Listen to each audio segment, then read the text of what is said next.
টুকু দিয়ে উজাড় করে তারা খেলা উপহার দেওয়ার চেষ্টা করছেন। আবারও পাল্টা আক্রমণে বার্সেলোনা। মাঠে খেলছে বার্সেলোনা ম্যান সিটি, আর সেই খেলা উপভোগ করছে হাজারো দর্শক। মূলত চাঁদপুরের হাজীগঞ্জে মার্সেল ফুটবল টুর্নামেন্ট 2025-এর ফাইনাল খেলায় প্রতিদ্বন্দ্বিতা করছে বার্সেলোনা এবং ম্যান সিটি।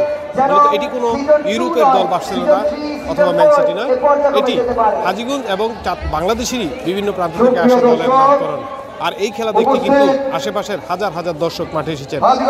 মাঠে মাঠে উল্লাস, খেলা হবে 12 মাস, এই শিরোনামে চাঁদপুরের হাজীগঞ্জে ফুটবল টুর্নামেন্ট আয়োজন করা হয়। সেই ফুটবল টুর্নামেন্টে কিন্তু 48টি দল অংশগ্রহণ করে এবং সর্বশেষ 4 জানুয়ারি শুরু হওয়া সেই টুর্নামেন্ট আজ কিন্তু ফাইনাল খেলা অনুষ্ঠিত হচ্ছে। হাজীগঞ্জ পাইলট উচ্চ বিদ্যালয়ের মাঠেই কিন্তু সেই খেলাটি অনুষ্ঠিত হচ্ছে এবং এখানে বিশেষ আকর্ষণ হিসেবে এই ফাইনাল খেলায় উপস্থিত আছেন বাংলাদেশের জনপ্রিয় চিত্রনায়ক আমিন খান। তার উপস্থিতি কিন্তু দর্শকদের মধ্যে বাড়তি আনন্দ যোগান দিয়েছে। যে বিশ্বাসগুলোকে আমরা মিউচুয়াল ট্রাস্ট ব্যাংক পিএলসি বিশ্বাস করি প্রবলভাবে, একে অপরের বিশ্বাস হয়ে। Mutual trust bank, you can bank on us. আমরা এই খেলা সম্পর্কে যদি বলি, আজকে যে খেলাটি হচ্ছে এই খেলায় কিন্তু দেশি বিদেশি বিশেষ করে নাইজেরিয়ান বেশ কিছু তারকা কিন্তু অংশগ্রহণ করেছেন, নাইজেরিয়ান খেলোয়াড়, যাদের উপস্থিতিতে কিন্তু দর্শকরা আরও বেশি উপভোগ করছেন এই খেলাটি। আর টুর্নামেন্টের বিষয় যদি সুশৃঙ্খল পরিবেশে কিন্তু পুরো টুর্নামেন্ট এখন পর্যন্ত সমাপ্ত হয়েছে এবং আয়োজক কমিটির পক্ষ থেকে জানানো হয়েছে সারা বাংলাদেশে কিন্তু তারা এই ধরনের আয়োজন করছেন।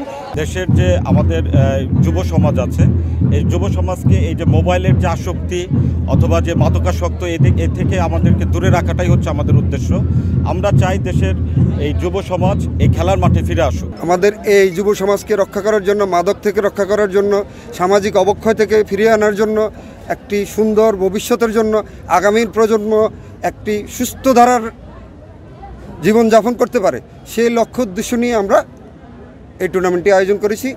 মূলত যুব সমাজকে মাদক এবং যে মোবাইলের এবং ডিভাইসের আসক্তি থেকে দূর করতে কিন্তু তারা এই ধরনের টুর্নামেন্ট আয়োজন করছেন এবং ভবিষ্যতে যাতে বাংলাদেশ জাতীয় ফুটবল দলের এখান থেকে প্রতিভাবান খেলোয়াড়রা উঠে গিয়ে দেশের প্রতিনিধিত্ব করতে পারেন, সেই লক্ষ্যে কিন্তু তারা কাজ করে যাচ্ছেন এবং তাদের এই কর্মপরিধি কিন্তু চলমান থাকবে এবং সামনে কিন্তু তারা এই ধরনের টুর্নামেন্ট শুধু চাঁদপুর নয়, দেশে বিভিন্ন প্রান্তে আয়োজন করবে। মূলত এই যে 48টি দল এই টুর্নামেন্টে অংশগ্রহণ করেছে, সেটি কিন্তু মূলত চাঁদপুরের নির্ধারিত চাঁদপুরের দল নয়।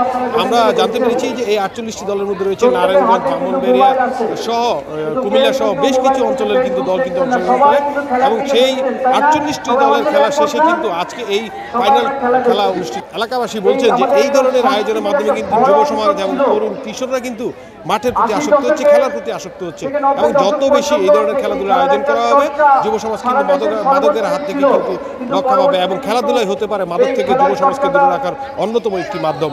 এবং তারা আশা করছেন সমাজের বিত্তবান এবং বিভিন্ন রাজনৈতিক, সামাজিক, স্বেচ্ছাসেবী সংগঠন যারাই রয়েছেন, তারাই যুব সমাজের জন্য এই ধরনের টুর্নামেন্ট এবং অন্যান্য সকল ধরনের খেলাধুলার আয়োজন করবেন এবং তাদেরকে মাঠের প্রতি আকৃষ্ট রাখবেন।